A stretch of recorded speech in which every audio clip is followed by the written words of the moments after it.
Assalamualaikum warahmatullahi wabarakatuh, Pak Dimas. Waalaikumsalam warahmatullahi wabarakatuh, Pak Syaifuddin.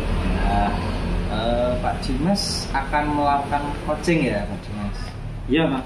Saya hari ini akan melakukan coaching bersama Bu Iswatun. Oke, Pak Dimas, saya selaku observer.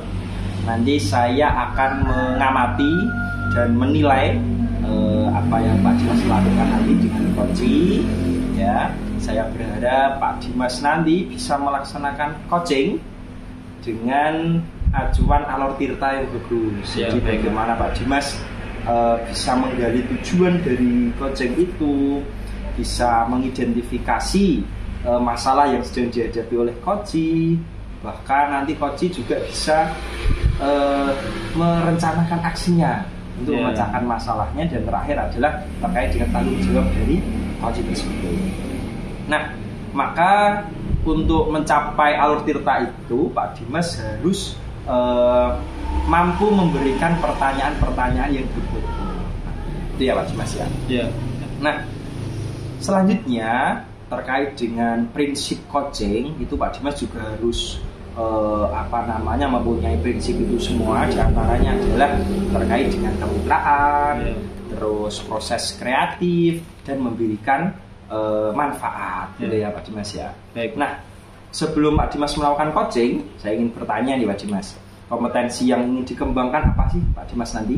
Yang saya ingin kembangkan itu yang pertama, kehadiran penuh Pak atau prevent. Yang kedua itu mendengarkan aktif. Yang ketiga, memberikan pertanyaan yang berbobot agar saya bisa menggali secara penuh masalah, serta membantu coaching lewat pertanyaan ini untuk menemukan solusinya sendiri. Oke. Jadi dari kompetensi-kompetensi yang Pak Dimas sebutkan tadi, apakah yang ingin lebih spesifik lagi yang ingin Pak Dimas dapatkan? Nah, untuk lebih spesifiknya saya ingin memberikan pertanyaan yang berbobot, gunanya untuk menggali masalah serta mengajak coach untuk menemukan solusinya sendiri. Terus yang kedua, mendengarkan aktif, agar masalah-masalah bisa saya dengarkan. Kalau orang yang curhat itu kan perlu didengarkan, Pak. Betul. Pak Dimas, yang terakhir, apa indikator ketercapaian dari proses coaching ini? Untuk indikator yang ingin saya capai itu, saya berharap coach itu bisa menemukan solusinya sendiri dengan bantuan pertanyaan berbobot yang saya berikan. Bagus Pak Dimas. Silahkan nanti dilanjutkan coachingnya. Ya, saya berharap apa yang menjadi harapan Pak Dimas dari coaching ini bisa tercapai. Selamat melaksanakan coaching Pak Dimas. Assalamualaikum warahmatullahi wabarakatuh. Ya, terima kasih Pak. Waalaikumsalam warahmatullahi wabarakatuh. Assalamualaikum warahmatullahi wabarakatuh. Waalaikumsalam warahmatullahi wabarakatuh, Pak Dimas. Gimana kabarnya? Alhamdulillah baik. Pripun Pak Dimas kabarnya? Alhamdulillah saya cukup baik Bu. Sepertinya ada yang mau dibicarakan. Iya Pak, ini loh Pak, saya itu ada masalah dengan anak-anak di kelas saya. Anak di kelas saya itu kan banyak yang laki-lakinya. Yang laki-laki itu suka jahil kepada teman-temannya, baik yang laki-laki lain dan yang perempuan, sehingga mengakibatkan kegaduhan di kelas Pak. Terus mengakibatkan perkelahian di kelas saya. Jadi saya itu merasa bingung Pak. Oh, seperti itu ya. Nggih. Sepertinya kok sangat sulit sekali ya. Nggih Pak. Hari ini kita bersama-sama kita coba cari solusinya. Nggih Pak. Nah, sebelum itu kita identifikasi dulu Bu permasalahannya. Sebenarnya penyebabnya itu apa? Penyebabnya itu ya Pak, di sini itu kebanyakan siswa-siswanya, orang tuanya itu bekerja di pabrik jarum Pak. Di pabrik jarum mulai pagi jam 5 pagi sampai jam 5 sore itu baru pulang. Kemudian yang ayahnya itu juga bekerja di sawah. Berangkatnya di pagi jam 5 pagi. Sehingga anak-anak tersebut itu kurang perhatian dari orang tuanya. Sehingga mengakibatkan anak tersebut itu seperti itu Pak. Dia itu kepengen diperhatikan di sekolah gitu Pak. Oh, jadi anak ini itu mencari perhatian ya Bu? Iya, mencari perhatian. Karena di rumah Karena itu kurang perhatian dari orang tuanya. Kira-kira ada penyebab yang lain Bu? Mungkin penyebabnya itu teman di kelas itu kan kebanyakan yang laki-laki ya Pak ya. Kan beda dengan perempuan. Kalau laki-laki itu biasanya kan susah, susah diatur, aktif, sehingga bisa mengakibatkan kegaduhan dengan teman yang lainnya. Ya.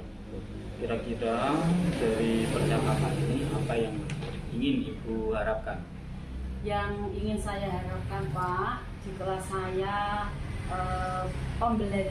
proses pembelajarannya itu bisa kondusif, bisa tenang, sehingga apa yang saya sampaikan di kelas itu bisa diserap oleh anak-anak secara maksimal gitu Pak Dimas. Ya, untuk kendala Bu, ada kendala yang Ibu rasakan dari permasalahan itu?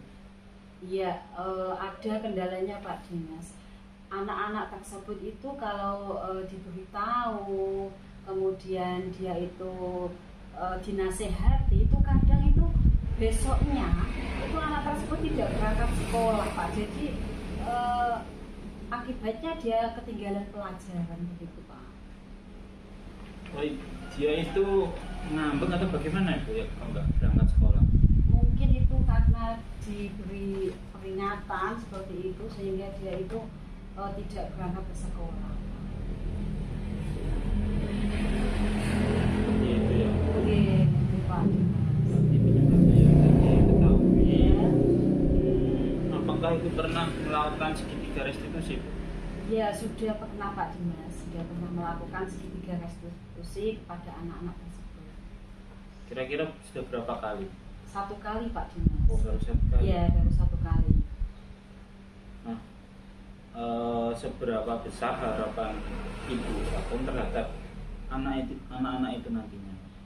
Harapan saya pada anak-anak tersebut nantinya itu anak-anak menjadi pribadi yang baik, bisa menanamkan nih Pak nilai-nilai kebajikan dalam dirinya masing-masing, sehingga nanti mereka itu punya sopan santun, punya akhlak, dan mereka itu merasa malu kalau nanti menjadi temannya, kalau berkelahi dengan temannya gitu Pak. Oh ya, saya harap ya juga seperti itu ya Bu. Okay. Kalau dinilai ya Bu, untuk anak ini kira-kira skalanya berapa? Kalau dinilai skalanya itu 5 Pak Dimas. Ada sekali karena mereka itu sangat suka menjahit, suka berkelahi.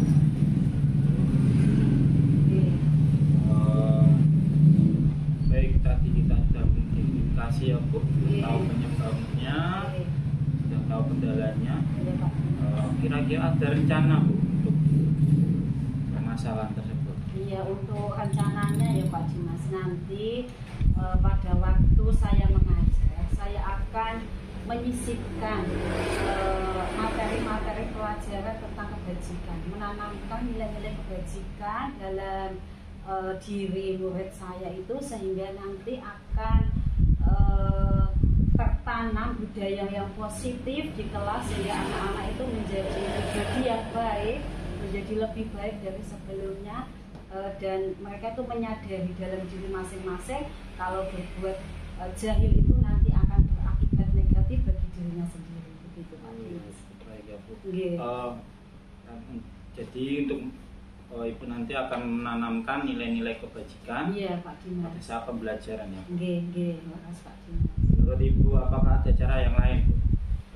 Selain itu nanti saya akan berkolaborasi Pak, mungkin dengan orang tuanya, karena paginya di sekolahan, kemudian malamnya kan mereka bersama orang tuanya kan begitu Pak Dimas. Nanti saya akan berkolaborasi dengan orang tua, kemudian nanti saya akan berkolaborasi juga dengan kepala sekolah dan teman sejawat agar nantinya kita bersama-sama mendidik anak sehingga menjadi anak yang mempunyai kepribadian yang baik.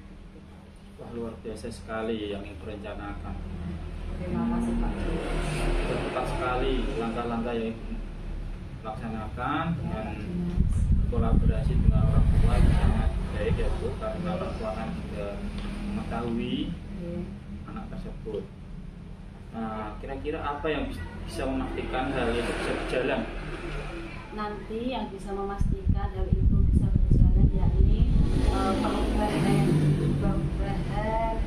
tingkah laku anak, anak itu menjadi lebih baik, anak itu menjadi lebih santun, lebih menghargai dan menghormati orang lain atau menghormati temannya.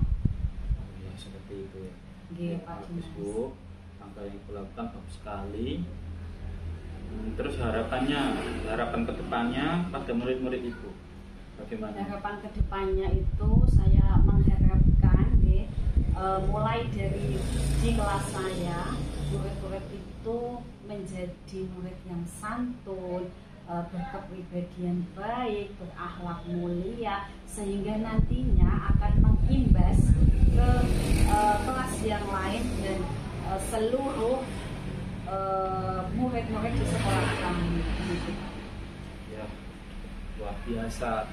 Ini harapan Ibu juga ingin memajukan sekolah juga bagus. Nah, berikutnya pastikan ada tanggung jawab dari rencana aksi. Nah, coba komitmen apa yang ingin dilakukan untuk menjalankan rencana ini? Komitmen saya nanti untuk menjalankan rencana tersebut yaitu dengan menjalankan secara konsisten, menanamkan nilai-nilai kebajikan kepada anak didik saya secara terus-menerus, secara konsisten agar mereka itu bisa berubah menjadi lebih baik, lebih sopan, lebih melakukan hal-hal yang positif agar pembelajaran nantinya di kelas kami itu bisa berjalan dengan kondusif, bisa berjalan dengan tenang, aman dan nyaman begitu Pak. Nah, pastikan Ibu kan perlu bantuan. Iya. Nah, siapa saja yang akan Anda libatkan? Di sini yang akan saya libatkan ya tentu saja ya Pak, yang paling dekat dengan anak yaitu orang tuanya ya. Nanti yang saya akan libatkan adalah orang tua anak tersebut, kemudian guru, kemudian kepala sekolah untuk supaya anak-anak di sekolah kami itu mempunyai kepribadian yang baik. Ya, harapannya sangat mulia sekali. Nah, kira-kira apa tindak lanjut yang akan Ibu lakukan ke depannya? Tindak lanjut saya untuk kedepannya yaitu saya akan mungkin setiap hari guru akan selalu memberi contoh kepada anak-anaknya sehingga nanti pertama dengan anak itu itulah contoh yang baik, seperti itulah contoh yang baik sehingga nantinya akan ditiru oleh anak itu dalam kehidupan sehari-hari. Wah, luar biasa. Ya Ibu suatu jadi kedepannya Ibu akan terus menanamkan nilai kebajikan pada murid, lalu menjalin kolaborasi dengan orang tua, kepala sekolah dan guru ya. Iya, betul sekali. Semoga kedepannya murid-murid Ibu menjadi murid yang membentuk kepribadian yang baik, akhlakul karimah. Amin Pak Dimas. Bagaimana perasaan Ibu setelah sharing atau setelah coaching? Alhamdulillah Pak Dimas, setelah coaching dengan Pak Dimas saya merasa lega, merasa senang dan merasa ada solusi yang saya dapatkan dari percakapan hari ini Pak Dimas. Apakah ada yang perlu ditanyakan? Mungkin sudah cukup ya Pak Dimas. Terima kasih waktunya. Baik, coachingnya kita akhiri ya Bu. Assalamualaikum warahmatullahi wabarakatuh. Oke Pak Dimas, Pak Dimas tadi sudah melaksanakan coaching ya, Ya, dengan Pus selaku coaching. Nah, Pak Dimas, bagaimana tadi proses coachingnya? Ya cukup berjalan lancar ya Pak. Jalan lancar, alhamdulillah. Indikator-indikator yang saya inginkan sudah tercapai. Oke. Nah, perasaan coachingnya bagaimana setelah dilaksanakan coaching itu? Alhamdulillah, Bu Selatan merasa lega Masalah karena beliau bisa menemukan solusinya sendiri mengenai permasalahan yang dia terkait kompetensi coaching itu sendiri Pak Dimas ya. Tadi Pak Dimas di awal sudah menyampaikan kompetensinya apa saja. Apakah sudah terpenuhi Pak Dimas? sudah Pak. Tadi saya juga memberikan pertanyaan bobot ya sesuai dengan alur kita juga. Terus saya juga sudah secara aktif mendengarkan permasalahan yang ingin diceritakan oleh Kompetensinya sudah terpenuhi semua ya. Nah, sekarang kompetensi yang ingin lebih ditingkatkan dari Pak Dimas apa ini? saya ingin lebih mempelajari atau menguasai tentang alur kita secara mendetail Ya. supaya kedepannya bukan hanya Bu Uswatun yang saya coaching, tapi guru-guru yang lain yang memiliki masalah baik yang sama maupun yang berbeda. Jadi yang lebih mengembangkan alur tirta ya. Iya, betul. Oke Pak Dimas, jadi apa namanya indikator yang sudah Pak Dimas sebutkan di awal tadi, apakah sudah terpenuhi? Sudah Pak, alhamdulillahnya sudah. Tadi Bu Uswatun sudah menemukan solusi secara mandiri melalui pertanyaan-pertanyaan berbobot yang saya berikan atau saya utarakan. Oke, artinya semua ya Pak Dimas tadi utarakan di awal sebelum coaching ya sudah terpenuhi semua dari kompetensi, indikator sudah terpenuhi. Mudah-mudahan nanti coaching ini bisa Pak Dimas laksanakan untuk apa namanya guru-guru yang lain dan tentu saja benar-benar menjadi harapan kita bersama untuk melengkapi permasalahan. Itu Pak Dimas, terima kasih. Saya selaku observer sudah sangat bagus sekali coaching yang sudah Pak Dimas laksanakan. Terima kasih.